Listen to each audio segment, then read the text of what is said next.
سامعین سے گزارش کی جاتی ہے کہ ہمارے دونوں چینلز کے پلیٹ فارم سے جتنی بھی آڈیو بکس کی ریکارڈنگ کمپلیٹ ہو چکی ہے اسے خود بھی سنیں اور زیادہ سے زیادہ شیئر کرنے کی کوشش کریں، اور ہمارے سوشل میڈیا پلیٹ فارم کے لنکس ڈسکرپشن میں دیے گئے ہیں۔ ہمیں سبسکرائب اور فالو ضرور کریں تاکہ آپ کو ضروری اپڈیٹس ملتے رہیں، اور ہماری ٹیم کی فنانشیل سپورٹ کے لیے پیٹریون کی لنک ضرور چیک کریں۔ جزاک اللہ۔ بسم اللہ الرحمن الرحیم۔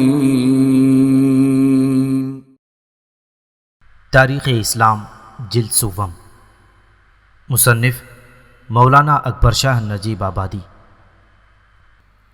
ایپیسوڈ 98۔ سلطان فاتح کے بعد خانہ جنگی اور شہزادہ جمشید کی حیرت ناک داستان۔ سلطان محمد فاتح کی وفات کے وقت اس کے دو بیٹے بایزید اور جمشید تھے۔ بایزید ایشیائی کوچک کے صوبے کا گورنر اور مقام اماسیہ میں مقیم تھا۔ جمشید کریمیا کی گورنری پر مامور تھا۔ سلطان فاتح کی وفات کے وقت بایزید کی عمر 35 سال کی اور جمشید کی 22 سال کی تھی۔ بایزید کسی قدر سست اور دھیمی طبیعت رکھتا تھا، بخلاف اس کے جمشید نہایت چست اور مستعد اور جفاکش شہزادہ تھا۔ سلطان فاتح کی وفات کے وقت ان دونوں شہزادوں میں سے ایک بھی قسطنطنیہ میں موجود نہ تھا۔ سلطان فاتح نے اپنے وزیر اعظم احمد قیدوق فاتح کریمیا کو اٹلی کی جانب فوج کشی کرنے سے پیشتر سپہ سالاری پر مامور کر کے اس کی جگہ محمد پاشا کو وزیر اعظم بنا لیا تھا۔ محمد پاشا وزیر اعظم کی خواہش تھی کہ سلطان فاتح کے بعد شہزادہ جمشید کو تخت پر بٹھایا جائے، چنانچہ اس نے سلطان فاتح کی وفات کا حال پوشیدہ رکھنا چاہا اور جمشید کے پاس خبر بھیجی کہ فوراً قسطنطنیہ کی طرف آؤ، مگر یہ خبر پوشیدہ نہ رہ سکی۔ جانثار فوج نے فوراً بغاوت کر کے وزیر اعظم محمد پاشا کو قتل کروا دیا اور اس کی جگہ اسحاق پاشا کو وزیر اعظم بنایا، اور بایزید کے پاس خبر بھیجی کہ سلطان فاتح کا انتقال ہو چکا ہے، فوراً قسطنطنیہ کی طرف ہو جاؤ۔ اس ینیچری یعنی جانثار فوج نے خود سری کی راہ سے قسطنطنیہ میں بڑی بد نظمی پیدا کر دی، سوداگروں اور مالدار لوگوں سے زبردستی روپیہ حاصل کیا اور تمام محکموں پر قابض و متصرف ہو گئے۔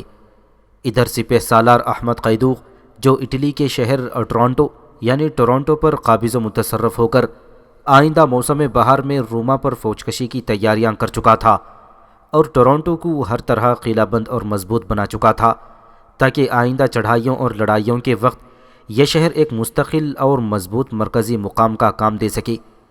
سلطان کی خبر وفات کو سن کر بہت مغموم ہوا۔ اس نے فوراً ٹورانٹو میں ہر قسم کی ضروریات فراہم کر کے اپنے ایک ماتحت سردار کو ٹورانٹو کا حاکم اور وہاں کی فوج کا سپہ سالار بنا دیا، مناسب ہدایات کی اور خود قسطنطنیہ کی جانب روانہ ہوا تاکہ وہاں کے نئے سلطان کی خدمت میں اٹلی کی فتح کے متعلق تمام باتیں عرض کر کے اور اجازت لے کر واپس آئے یا خود سلطان ہی کو اٹلی کی طرف لائے۔ سلطان فاتح کی وفات کا حال بایزید کو اماسیہ میں پہلے معلوم ہو گیا تھا، اور وہاں سے صرف 4000 فوج لے کر 2 منزلہ اور 6 منزلہ یلغار کرتا ہوا وہ قسطنطنیہ پہنچا۔ یہاں آتے ہی تخت سلطنت پر جلوس کیا، مگر جانثار فوج نے اپنی طاقت کا مظاہرہ کیا اور اس کے سرداروں نے سلطان سے عرض کیا کہ ہماری تنخواہوں اور جاگیروں میں بیش قرار اضافہ کیا جائے اور خوب انعام و اکرام دلوائے، ورنہ ہم بھی آپ کو قتل کر دیں گے۔ بایزید اس ینیچری فوج کے اس خودسرانہ رویے سے مرعوب ہو گیا اور اس نے جانثار فوج کے مطالبات کو منظور کر کے آئندہ کے لیے اس رسم کی بنیاد رکھ دی کہ جب کوئی نیا سلطان تخت نشین ہو تو فوج کو انعام و اکرام دے کر خزانہ شاہی کا ایک بڑا حصہ اس طرح ضائع کر دے۔ بایزید کی اس پہلی کمزوری نے بتا دیا تھا کہ وہ کوئی زبردست اور قوی بازو سلطان اور اپنے باپ کا نمونہ نہ ہو سکے گا، لیکن ایک طرف اس کا اپنے بھائی جمشید سے عمر میں بڑا ہونا اور دوسرے وزیر اعظم اسحاق پاشا اور جانثار فوج کا طرفدار ہونا باعث اس کا ہوا کہ اراکین سلطنت کو باوجود اس احساس کے کہ وہ قوی دل سلطان نہیں ہے، اس کی مخالفت کی جرت نہ ہو سکی تھی۔ چند ہی روز کے بعد سپہ سالار احمد قیدوق بھی اٹلی سے قسطنطنیہ پہنچ گیا۔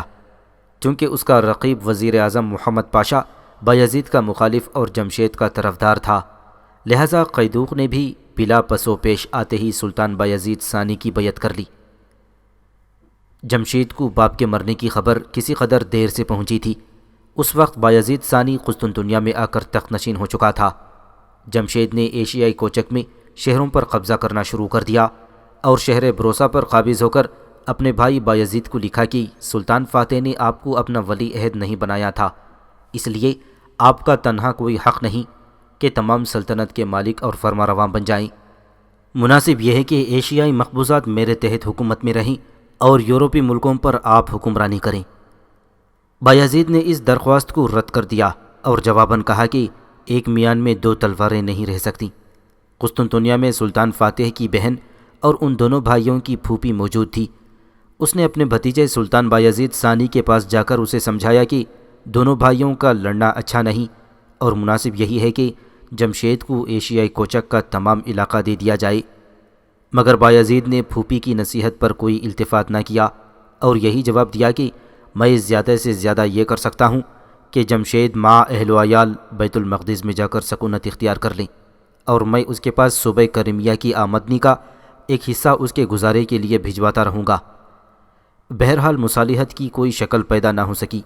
جمشید اس بات سے واقف تھا کہ اگر میں سلطنت حاصل نہ کر سکا تو بایزید مجھے ہرگز زندہ نہ چھوڑے گا، لہٰذا وہ اپنی جان کی حفاظت کے لیے بھی مجبور ہو گیا کہ بایزید کا مقابلہ کرے اور تخت سلطنت کے حصول کی کوشش میں کوئی کوتاہی نہ کرے۔ غرض سلطان بایزید نے اپنے سپہ سالار احمد قیدوخ کی قابلیت و تجربہ کاری سے فائدہ اٹھایا اور اپنے بھائی جمشید کے مقابلے پر مستعد ہو گیا۔ 886 ہجری بمطابق 2 جون 1481 عیسوی کو دونوں فوجوں کا مقابلہ ہوا۔ جمشید کی فوج کے اکثر سردار مع اپنی اپنی جمعیتوں کے عین معرکہ جنگ میں بایزید کی طرف چلے آئے اور اس طرح جمشید کو بایزید کی فوج سے شکست کھانی پڑی۔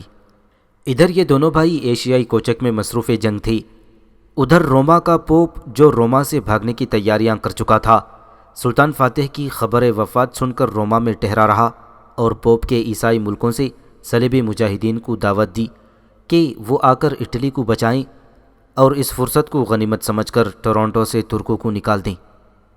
چنانچہ ہسپانیہ، فرانس اور آسٹریا تک کے عیسائی دوڑ پڑے اور عیسائی فوجوں نے ٹورانٹو پر چڑھائی کر کے اس کا محاصرہ کر لیا۔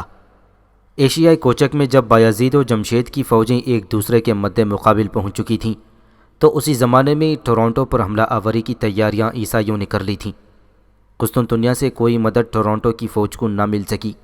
ترکوں نے خوب جم کر عیسائی فوجوں کا مقابلہ کیا، لیکن جب ان کو قسطنطنیہ کی طرف سے مایوسی ہو گئی تو انہوں نے عیسائیوں کے پاس پیغام بھیجا کہ ہم مدافعت کی پوری طاقت رکھتے ہیں اور ہم کو مغلوب کرنا تمہارے لیے آسان کام نہیں ہے، مگر ہم اب دیر تک لڑنا اور خون بہانا مناسب نہیں سمجھتے۔ اگر تم صلح کے ساتھ اس شہر کو لینا چاہتے ہو تو ہم تمہارے سپرد کرنے کو تیار ہیں، بشرطے کہ ہم کو یہاں سے عزت و اطمینان کے ساتھ قسطنطنیہ کی طرف چلے جانے کی اجازت دو۔ عیسائیوں نے فوراً اس پیغام کو منظور کر کے شرائط صلح کی دستاویز لکھ کر ترکی سردار کے پاس بھیج دی، جس کی روح سے عثمانیہ لشکر کے ہر فرد کی جان و مال کو امان دی گئی، اور اس طرح صلح نامہ کی تکمیل کر کے ترکوں نے شہر کا دروازہ کھول دیا اور عیسائیوں کا قبضہ شہر پر کرا کر خود وہاں سے روانہ ہونے کی تیاریاں کرنے لگے۔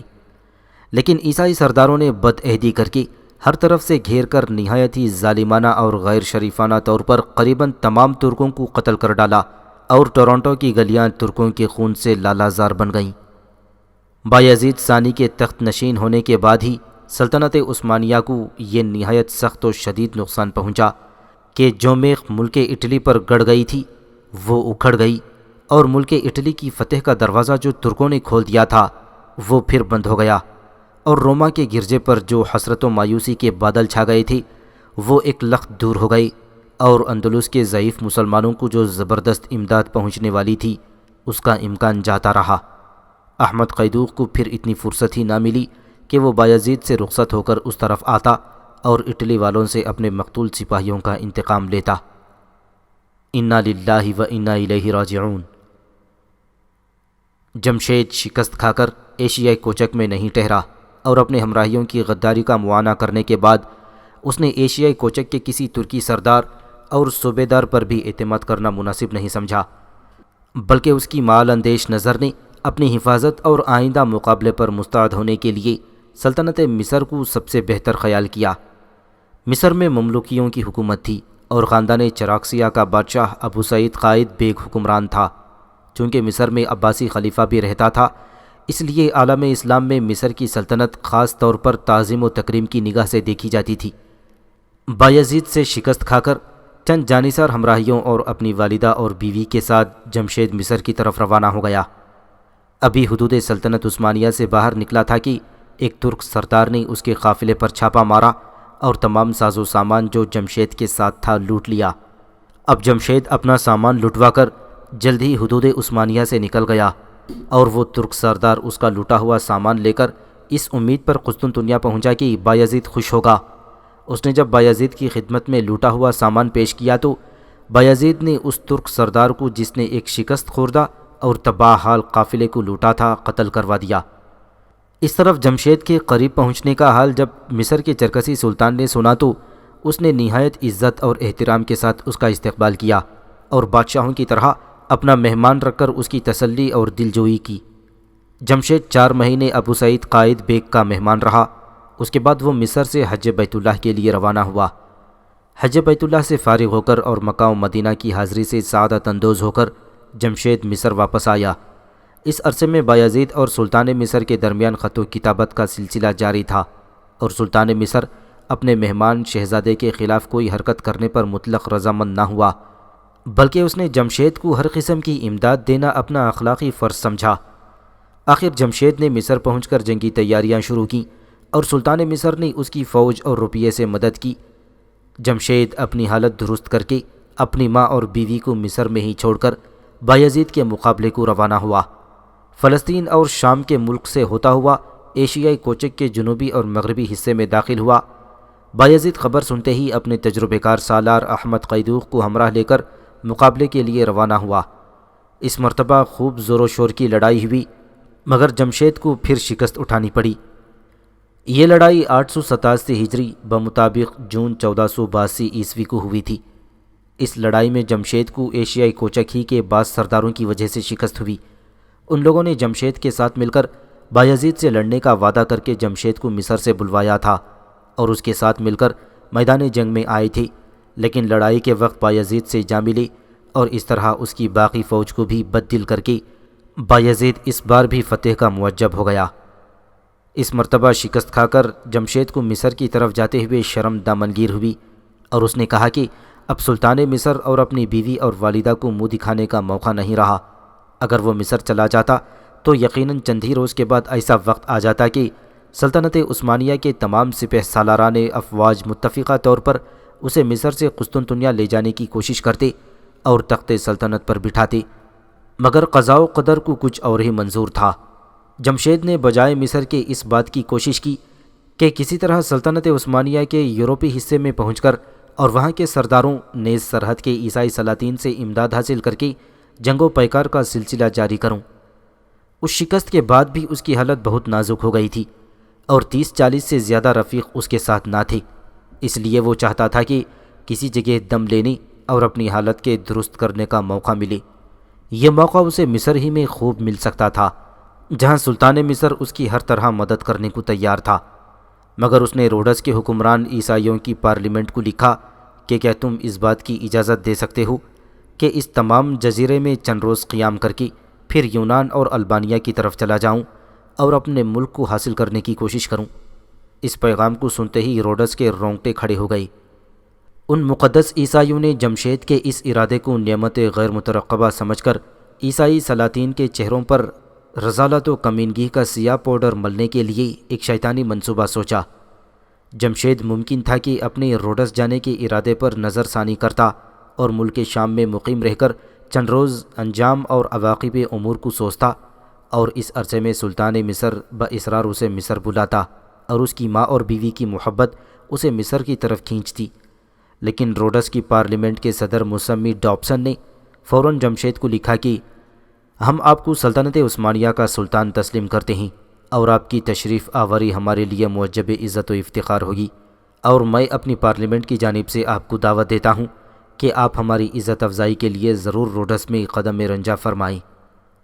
ہماری تمام فوج، تمام جہاز، تمام خزانہ اور تمام طاقتیں آپ کی خدمت گزاری اور اعانت کے لیے وقف ہیں، اور یہاں آپ کے لیے ہر قسم کا ضروری سامان اور طاقت موجود و مہیا کر دی جائے گی۔ اس جواب کو سن کر جمشید تحمل نہیں کر سکتا تھا۔ وہ بلا توقف 30 آدمیوں کو ہمراہ لے کر روڈس کی طرف چل دیا۔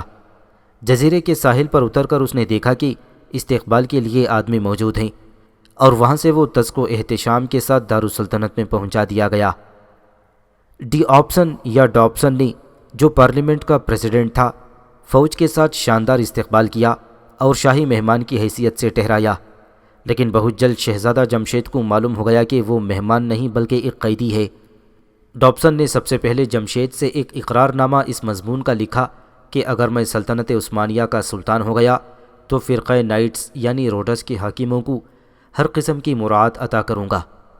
اس کے بعد اس نے سلطان بایزید کو لکھا کہ جمشید تو ہمارے قبضے میں موجود ہے، اگر آپ ہم سے صلح رکھنا چاہتے ہیں تو ہمیں آپ اپنی تمام بندرگاہوں میں آنے جانے اور تجارت کرنے کی آزادی دیجیے، ہر قسم کے محصول ہم کو معاف کیے جائیں، اور آپ کا کوئی اہلکار ہم سے کسی جگہ کا محصول طلب نہ کرے۔ نیز 45,000 عثمانی سکے سالانہ ہم کو دیے جائیں تاکہ ہم جمشید کو اپنی حفاظت اور قید میں رکھیں، اور اگر آپ نے ہماری ان شرائط کو منظور نہ کیا تو ہم اس شہزادے کو چھوڑ دیں گے تاکہ وہ آپ سے تخت سلطنت کو چھین لینے کی کوشش کر سکے۔ بایزید نے بلا تعامل ڈی آپسن کے تمام مطالبات کو منظور کر لیا اور 45,000 ڈاکٹ یعنی 3 لاکھ روپے سے بھی زیادہ سالانہ رقم روڈس والوں کے پاس بھیجواتا رہا۔ ادھر ڈابسن پریزیڈنٹ روڈس نے مصر میں جمشید کی دکھیا غریب الوطن ماں کے پاس پیغام بھیجا کہ اگر 1.5 لاکھ روپیہ سالانہ ہمارے پاس بھیجتی رہو گی تو ہم تمہارے بیٹے جمشید کو بایزید کے سپرد نہ کریں گے اور اسے بحفاظت آرام سے اپنے پاس رکھیں گے، ورنہ سلطان بایزید اس سے بھی زیادہ روپیہ ہم کو دینا چاہتے ہیں، ہم مجبوراً اس کے سپرد کر دیں گے، اور ظاہر ہے کہ جمشید کو قتل کر کے اطمینان حاصل کرے گا۔ اس پیغام کو سنتے ہی جمشید کی ماں نے جس طرح ممکن ہو سکا 1.5 لاکھ روپیہ ڈابسن کے لیے بھیج دیا اور لکھا کہ میں ہمیشہ یہ رقم بھیجتی رہوں گی۔ غرض کے روڈس والوں نے جمشید کو منافعت کا بہترین ذریعہ بنایا اور اس کے ذریعے سے فائدہ اٹھانے میں جھوٹ بولنے اور دھوکہ دینے سے مطلق پرہیز نہ کیا۔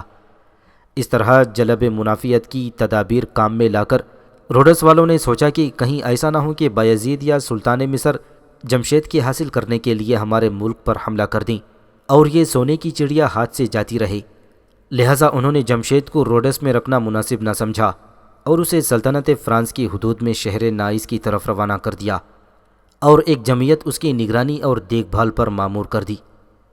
نائس سے پھر دوسرے مختلف شہروں میں اسے تبدیل کرتے رہے اور اس عرصے میں شہزادے کے ہمراہیوں کو ایک کے بعد دیگرے جدا کرتے رہے، یہاں تک کہ جمشید تنہا رہ گیا۔ فرانس کے ایک شہر میں جب جمشید ٹھہرایا گیا تو اتفاقاً حاکم شہر کی لڑکی فلپائن ہیلینیا اس پر عاشق ہو گئی تھی۔ چند روز کے بعد اس شہر سے بھی اسے جدا کر کے اسے ایک خاص مکان میں جو اسی کے لیے فرانس کے بادشاہ نے تعمیر کرایا تھا لے جا کر رکھا گیا۔ اب گویا شہزادے پر بادشاہ فرانس نے اپنا قبضہ کر لیا تھا، کیونکہ وہ ایک نہایت قیمتی مال تھا اور ہر شخص اس پر قبضہ جمانا چاہتا تھا۔ یہ مکان کئی منزل کا تھا، نیچے اور اوپر کی منزل میں تو محافظ اور چوکیدار رہتے تھے، بیچ کی منزل میں شہزادے کو رکھا جاتا تھا۔ اس عرصے میں شاہ فرانس پوپے روما اور دوسرے عیسائی سلاطین نے ڈی آپسن سے خط و کتابت کر کے شہزادے کو اپنے اپنے قبضے میں لینے کی درخواست کی۔ شہزادہ گویا ایسا مال تھا جو نیلام کے میدان میں رکھا ہو اور ہر شخص اس پر بولی بول رہا ہو۔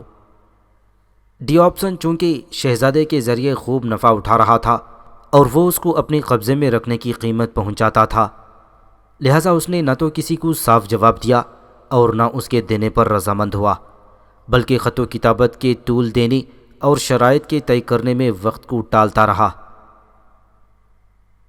895 ہجری تک شہزادہ جمشید ملک فرانس میں رہا اور روڈس والے برابر سلطان بایزید ثانی سے روپیہ وصول کرتے رہے۔ جب ڈی آپسن کو یقین ہو گیا کہ عیسائی سلاطین بالخصوص فرانس کا بادشاہ جمشید پر قبضہ کر لے گا کیونکہ وہ اسی کے ملک میں فروکش تھا، تو اس نے جمشید کو بلا لینے کی تجویز کی اور ادھر جمشید کی ماں کو لکھا کہ 1.5 لاکھ روپیہ خرچ سفر کے لیے بھیج دو تو میں تمہارے بیٹے کو فرانس سے بلا کر تمہارے پاس مصر میں پہنچا دوں گا۔ اس بیچاری نے فوراً یہ روپیہ بھجوایا اور ڈابسن نے اپنے آدمیوں کو لکھا کہ جمشید کو فرانس کے ملک سے اب اٹلی میں لے جاؤ۔ یہ حال جب فرانس کے بادشاہ چارلز ہشتم کو معلوم ہوا تو اس نے مخالفت کی اور کہا کہ میں جمشید کو ہرگز اپنی محلداری سے باہر جانے نہ دوں گا۔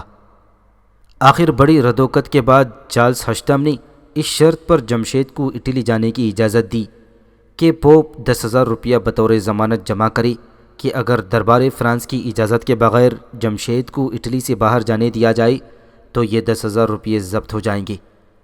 ادھر پوپ نے ایک ضمانت روڈس کے حاکموں کو دی، جس کا منشا یہ تھا کہ اگر وہ فوائد جو روڈس کی حکومت کو جمشید کے ذریعے پہنچ رہے ہیں جمشید کے اٹلی آنے سے رک گئے تو پوپ ان نقصانات کی تلافی کرے۔ غرض 895 ہجری میں شہزادہ جمشید شہر روما میں داخل ہوا اور یہاں اس کا شاندار استقبال کیا گیا اور پوپ کے شاہی محل میں اسے ٹھہرایا گیا۔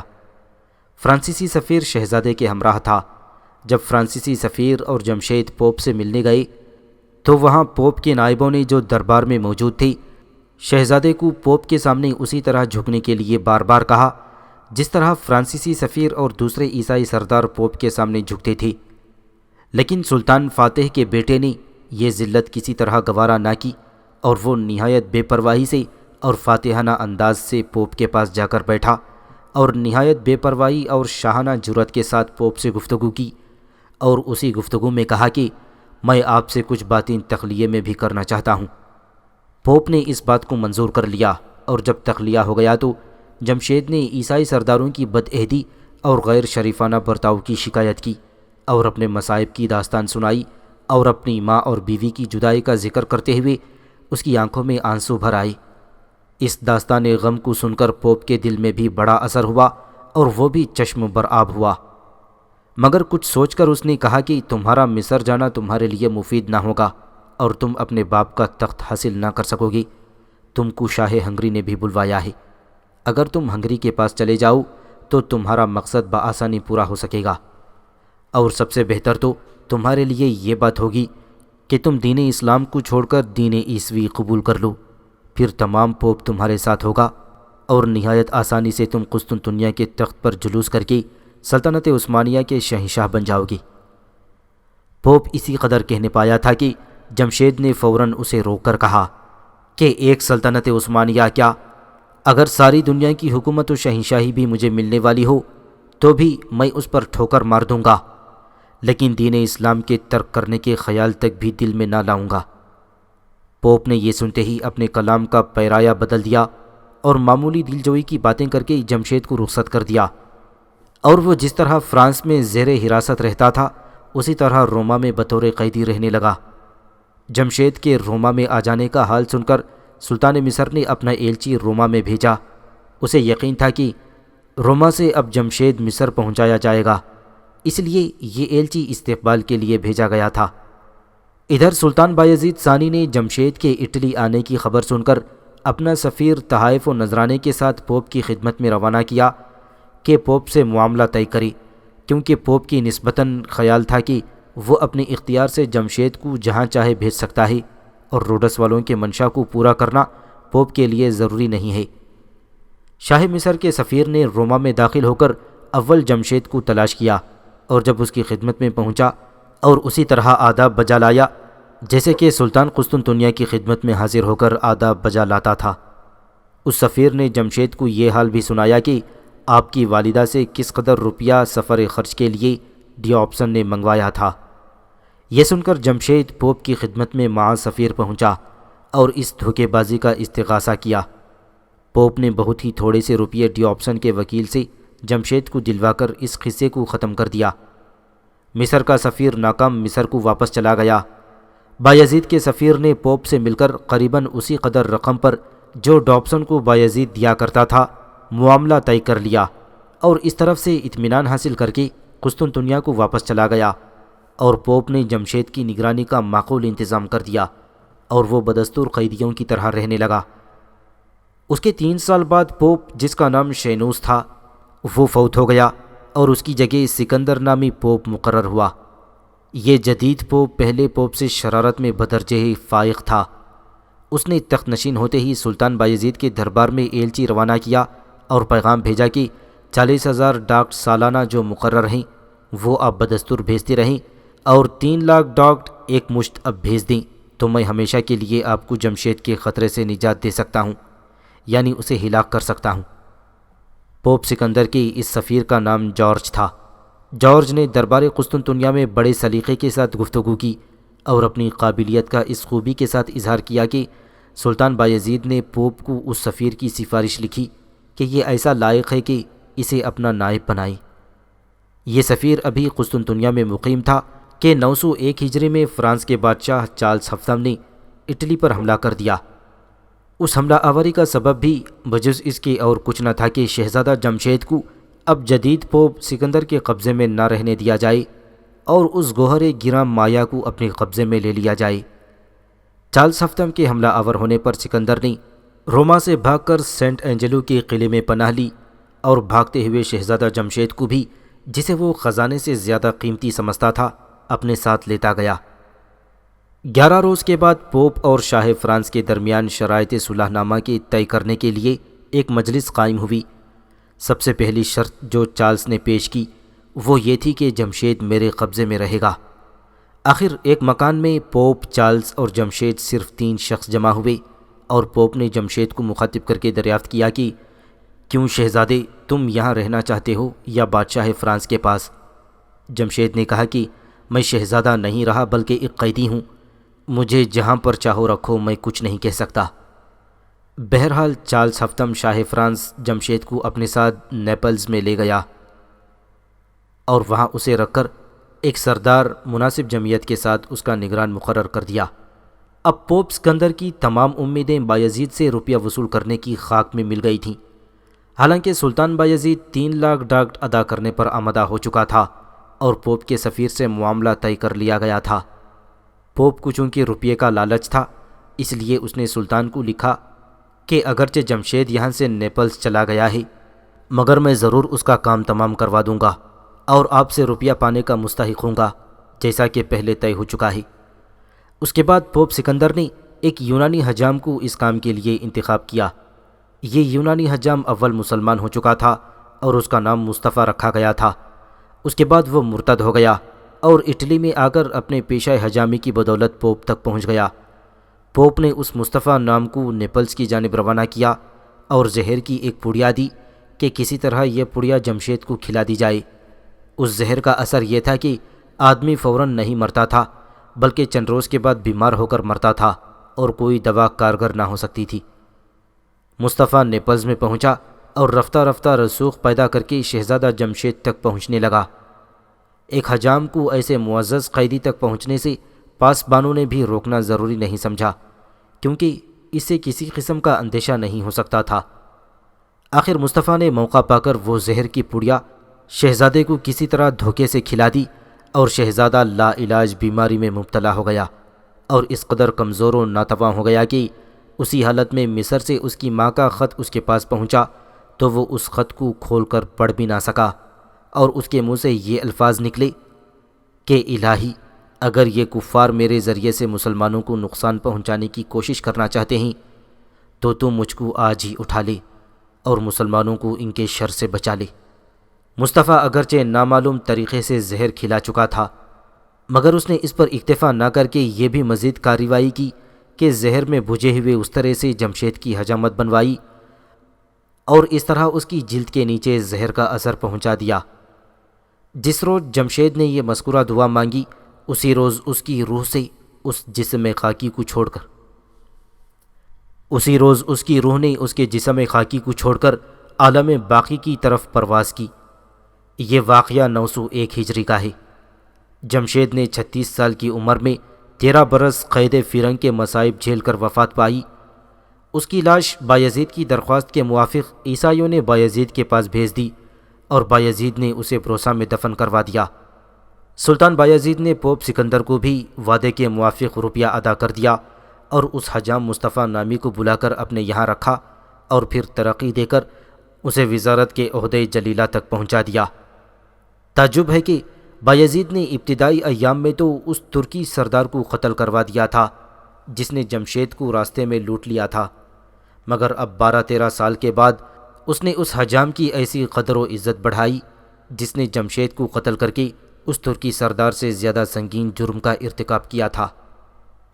سلاطین عثمانیہ کے سلسلے میں شہزادہ جمشید کی دلخراش داستان کو اس لیے مناسب تفصیل کے ساتھ اس جگہ درج کر دیا گیا ہے کہ اس داستان سے اس زمانے کے عیسائی بادشاہوں کی اخلاقی حالت پر ایک تیز روشنی پڑتی ہے، اور صاف طور پر ان عیسائی فرمانرواؤں کا اندازہ ہو جاتا ہے کہ کس طرح شہزادہ جمشید پر انہوں نے قبضہ کیا اور کس طرح اس سے فوائد حاصل کیے اور کس طرح اس کے قابو میں رکھنے پر حریص تھے، اور اپنی ان مادی اور نفسیاتی اغراض کو پورا کرنے میں کسی کو شرافت انسانیت اور اپنے شاہانہ مرتبے کے وقار کی پرواہ نہ تھی۔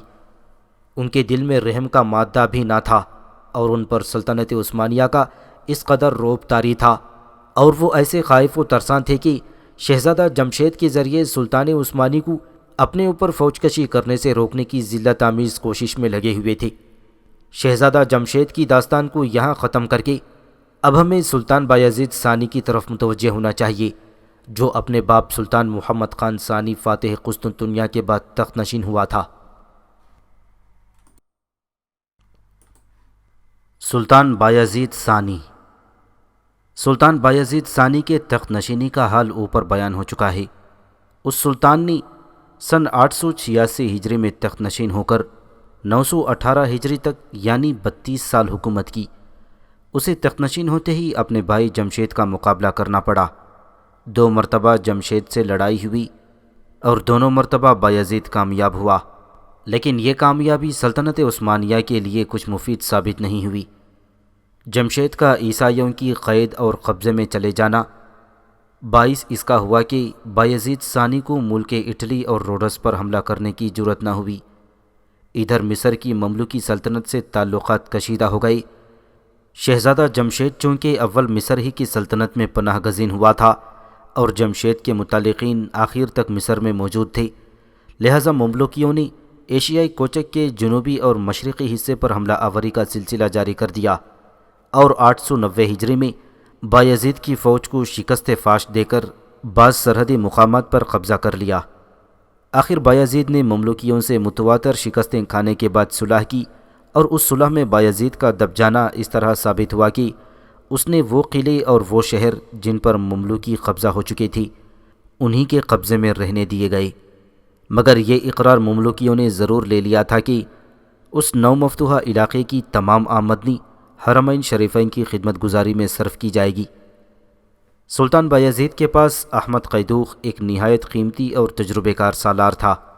اگر بایزید چاہتا تو اس سے خوب کام لے سکتا تھا، مگر اس نے اس جوہر قابل سے کوئی فائدہ نہیں اٹھایا۔ احمد قیدوق فوج میں بہت ہردل عزیز تھا اور بایزید ثانی کو اس کی غلط کاریوں پر نصیحت کرتا رہتا تھا۔ وہ اپنی صاف بیانی اور فاش گفتاری میں کسی شاہی ستوت اور سلطانی رعب کی مطلق پرواہ نہ کرتا تھا۔ حقیقتاً ایسا نصیحت گر جو محبت کی وجہ سے غلطیوں پر تنبیہ کرے بہت ہی غنیمت ہوتا ہے، لیکن بایزید زیادہ برداشت نہ کر سکا۔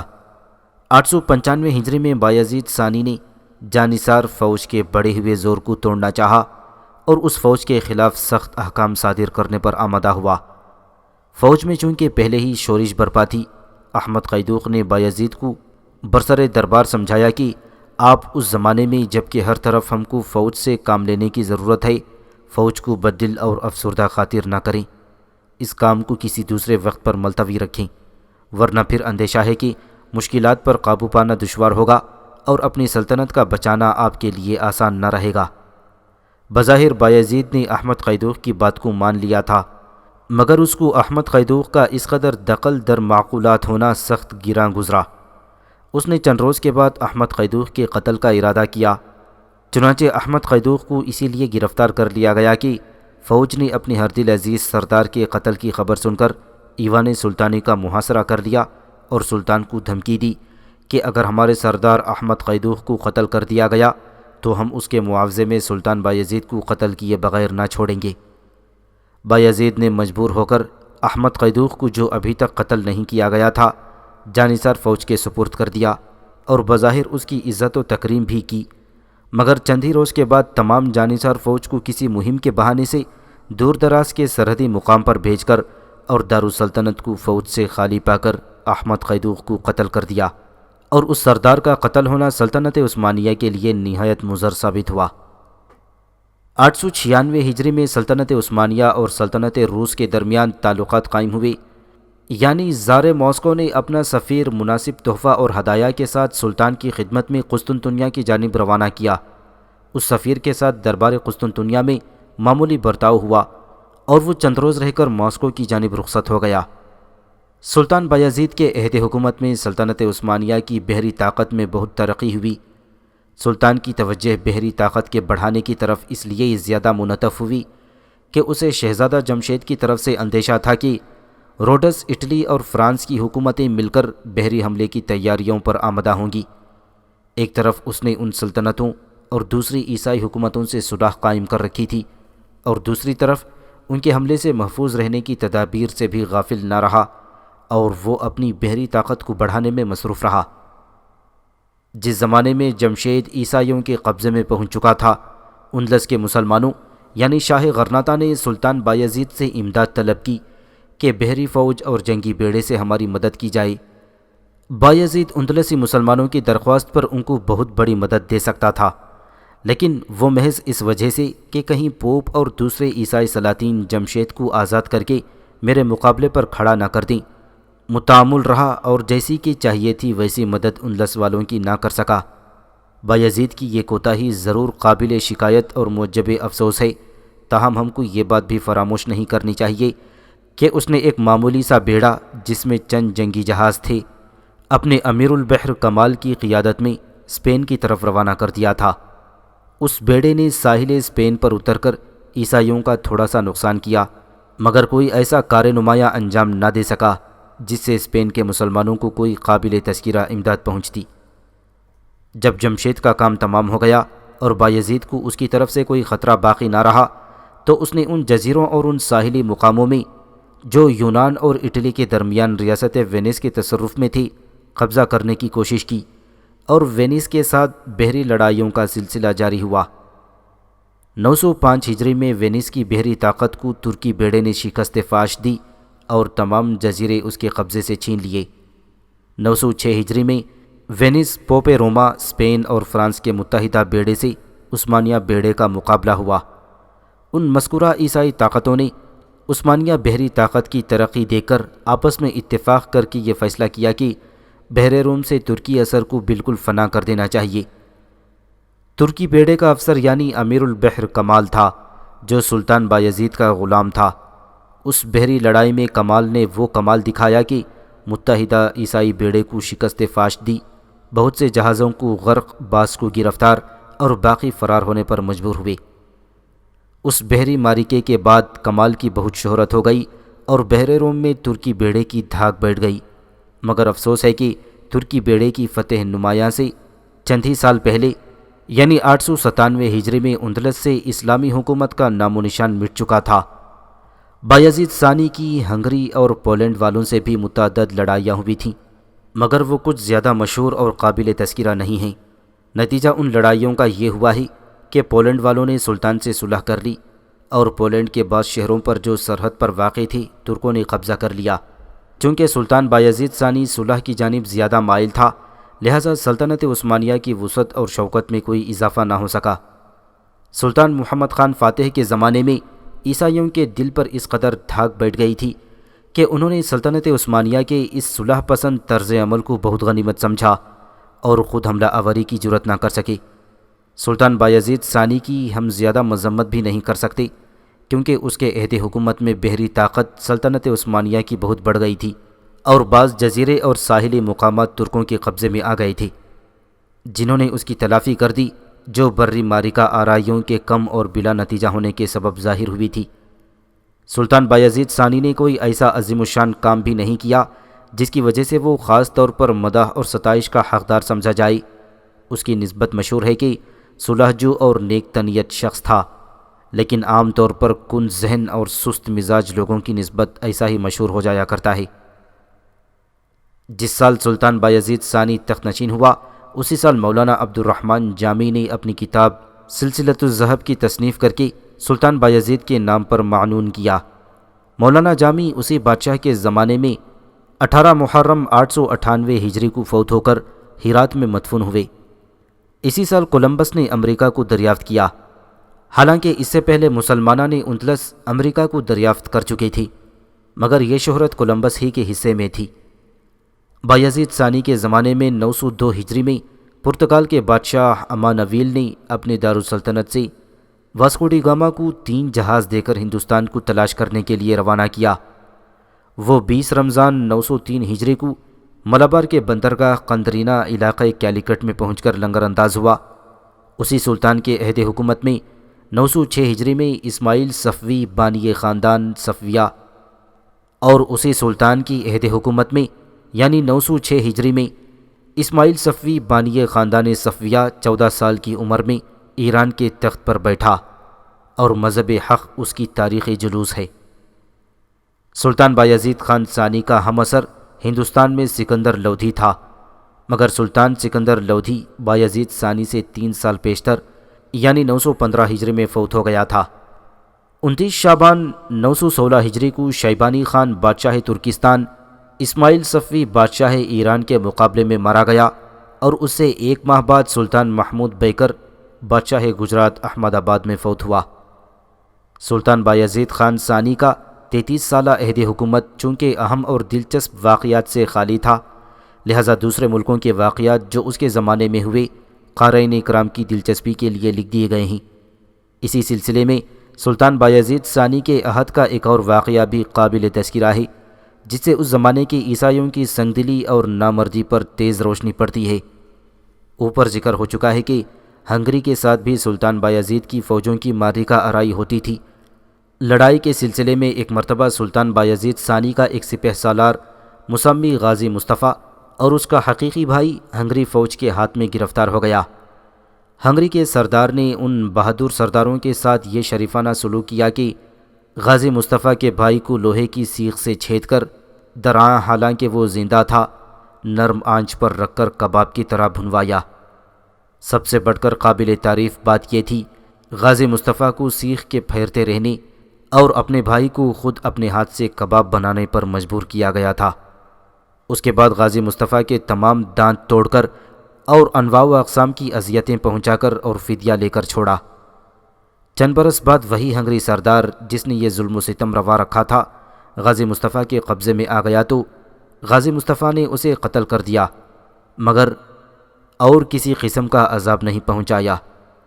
اس سے یہ اندازہ ہو سکتا ہے کہ عیسائیوں کی قساوت قلبی کس حد تک پہنچی ہوئی تھی اور ترکوں میں کس قدر شرافت اور پابندی مذہب موجود تھی۔ سلطان بایزید ثانی کے آخر عہد حکومت میں کچھ اندرونی بدنظمی اور پیچیدگی پیدا ہوئی۔ یہ پیچیدگی ولی عہدی کے مسئلے کی وجہ سے تھی، جس کی تفصیل اس طرح ہے کہ سلطان بایزید ثانی کے 8 بیٹے تھے، جن میں 5 تو چھوٹی عمر میں فوت ہو گئے، 3 بیٹے جوان ہوئے جن کے نام احمد، قرقود اور سلیم تھے۔ ان میں قرقود سب سے بڑا اور سلیم سب سے چھوٹا تھا۔ سلطان بایزید منجلے بیٹے احمد کی طرف زیادہ مائل تھا اور اسی کو اپنا ولی عہد بنانا چاہتا تھا۔ احمد اور قرقود اور ان کے بیٹے ایشیائی کوچک میں عامل و فرما رواں تھے۔ علاقۂ طرابزون کی حکومت سلیم سے تعلق رکھتی تھی۔ سلیم اپنے دونوں بھائیوں سے زیادہ بہادر، جفاکش اور سلیم الفطرت تھا۔ اس کی بہادری اور جفاکشی کے سبب تمام فوج اور فوجی سردار سلیم کو سب پر ترجیح دیتے تھے۔ اسماعیل صفوی شاہ ایران نے ایران پر قابض و متسلط ہو کر شیعوں کے گروہ ایشیائی کوچک یعنی عثمانیہ سلطنت میں پھیلا دیے تھے کہ وہ لوگوں کو شیعیت کی تعلیم دے اور شاہ ایران کے ہمدرد اور معاون بنائیں۔ اس تدبیر کا خاطر خواہ اثر ہوا اور ایشیائی کوچک میں واقعہ پسند لوگ شاہ ایران کی شہ پا کر قزاقی اور غارت گری پر مستعد ہو کر اٹھ کھڑے ہوئے تھے۔ اس بدامنی اور غارت گری کے فروغ کرنے کے لیے قرقود اور احمد نے، جو ایشیائی کوچک کے غالب حصوں پر حکمران تھے، فوجیں استعمال کیں اور غارت گر گروہوں سے بار بار لڑائیاں ہوئیں۔ رفتہ رفتہ ان قزاقوں اور باغیوں کی ٹولیاں شاہ قلی نام کے ایک شخص کی قیادت میں مجتمع اور منتظم ہو کر ایک زبردست فوج کی شکل میں تبدیل ہو گئی۔ شاہ قلی ایران کے بادشاہ اسماعیل صفوی کا مرید اور ہوا خواہ تھا۔ اس نے سلطنت عثمانیہ کو مشکلات میں مبتلا کرنے کی کوشش میں کوئی کوتاہی نہ کی، بلکہ جب قسطنطنیہ میں ایشیائی کوچک کی بدامنی کے حالات شروع ہوئے تو سلطان بایزید اس امر پر مجبور ہوا کہ اپنے وزیر اعظم کو فوج دے کر مقابلے کے لیے بھیجے۔ چنانچہ وزیر اعظم نے پہنچ کر مقام سریمشک پر شاہ قلی، جس کو ترک شیطان قلی کہتے تھے، اس کا مقابلہ کیا۔ سخت خون ریز جنگ ہوئی اور لڑائی میں سلطانی وزیر اعظم اور شاہ قلی دونوں مارے گئے۔ یہ واقعہ 917 ہجری کو وقوع پذیر ہوا۔ اس بغاوت اور بد نظمی کا اثر اس علاقے میں زیادہ تھا جو قرقود اور احمد کے زیر حکومت تھا۔ سلیم جس صوبے کا حاکم تھا، اس صوبہ یعنی طرابزون کے علاقے میں باغیوں کو بدامنی پھیلانے کا کوئی موقع نہیں ملا، جو دلیل اس بات کی تھی کہ سلیم بہت مستعد اور معال اندیش تھا۔ سلیم نے اپنے علاقے میں امن و امان قائم رکھنے کے لیے زائد فوج بھرتی کر لی تھی، اور جب باغیوں کی طرف سے اسے اطمینان حاصل ہوا تو اس نے اس فوج کو لے کر سرکیشیا کے علاقے پر حملہ کیا اور فتوحات حاصل کی۔ یہ خبر سن کر بایزید ثانی نے قسطنطنیہ سے حکم امتحانی جاری کیا کہ تم غیر علاقے پر حملہ آور ہو کر اپنے دائرہ حکومت کو وسعت نہ دو۔ سلیم نے لکھا کہ اگر مجھ کو اس طرف فتوحات حاصل کرنے کی اجازت نہیں ہے تو یہاں سے تبدیل کر کے کسی یورپی صوبے کی حکومت پر نامزد کیا جائے تاکہ اس طرف عیسائیوں پر جہاد کرنے کا موقع ملے۔ میں خاموش بیٹھنا اور میدان جنگ سے جدا رہنا پسند نہیں کرتا۔ یہی وہ زمانہ تھا کہ سلطان بایزید ثانی احمد کو اپنی جانشینی اور قائم مقامی پر نامزد کرنے اور ولی عہد بنانے کا ارادہ کر چکا تھا۔ سلطان کے اس ارادے سے مطلع ہو کر جانثار فوج اور دوسرے فوجی افسروں نے مخالفت کا اظہار کیا۔ ان میں سے بعض تو قرقود کو اس لیے ترجیح دیتے تھے کہ وہ بڑا بیٹا ہے، اور بعض سلیم کو اس لیے ولی عہدی کا مستحق جانتے تھے کہ وہ بہادر اور مال اندیش ہے۔ اس کشمکش کی احمد اور قرقود کو اطلاع ہو گئی تو وہ بجائے خود اس فکر میں مبتلا ہوئے کہ کسی طرح تخت سلطنت حاصل کیا جائے۔ اس کا نتیجہ یہ ہوا کہ تینوں بھائیوں الگ الگ اپنی اپنی طاقتوں کے بڑھانے اور ایک دوسرے کی مخالفت کرنے پر آمادہ ہو گئے۔ سلطان بایزید ثانی نے اراکین سلطنت اور خود سلیم کی خواہش کے موافق سلیم کو ایک یورپی صوبے پر نامزد کر دیا، اور سلطان بایزید کے بیٹے چونکہ آپس میں مصروف مسابقت ہو چکے تھے، لہٰذا سلیم نے بھی اپنے بھائیوں کے خلاف سلطنت کے حاصل کرنے کی کوشش کرنی ضروری سمجھی، اور وہ اراکین سلطنت اور فوج کے سرداروں کے ائمہ پر یورپ میں داخل ہو کر ایڈریانو پول پر قابض ہو گیا۔ سلیم کے ایڈریانو پول آنے کی خبر سن کر بایزید مقابلے کے لیے روانہ ہوا۔ جب سلطان بایزید مقابلے پر پہنچ گیا تو سلیم کی ہمراہی فوج کے بہت سے آدمی اس کا ساتھ چھوڑ کر سلطان کی فوج میں شامل ہو گئے۔ بایزید کی فوج نے سلیم کو شکست دی اور وہ بمشکل جان بچا کر اور ساحل سمندر پر پہنچ کر بذریعہ جہاز اپنے خسر خانہ کریمیہ کی طرف چلا گیا اور وہاں تاتاریوں کی فوجیں فراہم کرنی شروع کیں۔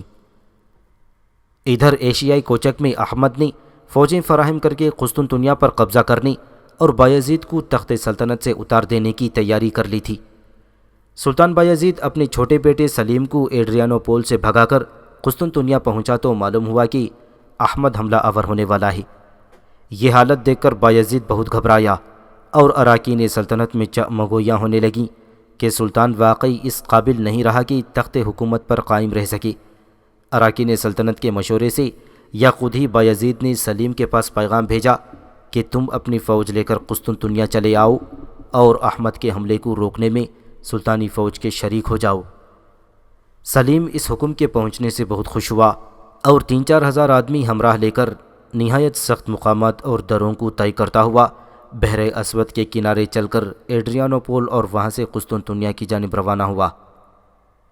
سلیم کے اس طرح پہنچنے کی خبر سن کر بایزید نے اس کے پاس حکم بھیجا کہ اب تمہاری کوئی ضرورت نہیں ہے، تم کو چاہیے کہ جہاں تک پہنچ چکے ہو وہیں سے واپس ہو کر صوبہ سمندر کی طرف چلے جاؤ جس پر تم نامزد کیے گئے ہو۔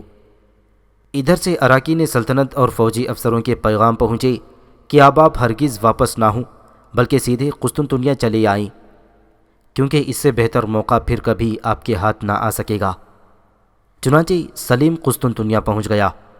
سلیم کے قسطنطنیہ پہنچتے ہی تمام رعایا اراکین سلطنت اور سپہ سالاران افواج نے اس کا استقبال کیا اور قصر سلطانی کے دروازے پر پہنچ کر سب نے بایزید ثانی کی خدمت میں پیغام بھیجا کہ آپ دربار عام میں ہماری درخواست سن لیں۔ چنانچہ بایزید ثانی نے تخت پر بیٹھ کر دربار عام منعقد کیا۔ اراکین سلطنت، علماء اور فقہا رعایا کے وکلاء، فوج کے سردار سب نے مل کر عرض کیا کہ ہمارا سلطان اب بوڑھا، ضعیف اور ناتواں ہو گیا ہے۔ ہم سب کی خواہش ہے کہ سلطان اپنے بیٹے سلیم کے حق میں تخت سلطنت کو چھوڑ دے۔ بایزید نے اس درخواست کو سنتے ہی بلا تامل فرمایا کہ میں نے تم سب کی درخواست کو منظور کر لیا اور میں سلیم کے حق میں تخت سے دستبردار ہوتا ہوں۔ یہ کہہ کر تخت سے اتر آیا۔ سلیم نے فوراً آگے بڑھ کر بادشاہ کے شانے کو بوسہ دیا۔ بایزید نے اسے مناسب نصیحتیں کیں اور پالکی میں سوار ہو کر چل پڑا۔ سلیم پالکی کا پایا پکڑے ساتھ ساتھ چلا۔ بایزید اپنی خواہش کے مطابق شہر ڈیمونیکا میں رہنے اور قیام کرنے کے ارادے سے قسطنطنیہ کو چھوڑ کر روانہ ہوا کہ بقیہ ایام زندگی اسی شہر میں عبادت و خاموشی کی حالت میں گزار دے۔ سلیم شہر کے دروازے تک بطریق مشائیت پیدل آیا اور باپ سے رخصت ہو کر واپس ہوا اور تخت سلطنت پر جلوس کیا۔ ادھر بایزید ابھی شہر ڈیمونیکا تک بھی نہ پہنچنے پایا تھا کہ راستے میں ہی فوت ہو گیا۔ سلطان بایزید نے اپنی وفات کے وقت 3 بیٹے اور 9 پوتے چھوڑے۔ ان پوتوں میں سلیم کا اکلوتا بیٹا سلیمان بھی شامل تھا۔ بایزید نے 25 اپریل 1512 عیسوی بمطابق 910 ہجری میں تخت سلطنت کو چھوڑا تھا اور 29 اپریل 1512 عیسوی کو فوت ہوا۔ سلطان سلیم ابن بایزید ثانی نے قسطنطنیہ میں تخت سلطنت پر جلوس کیا۔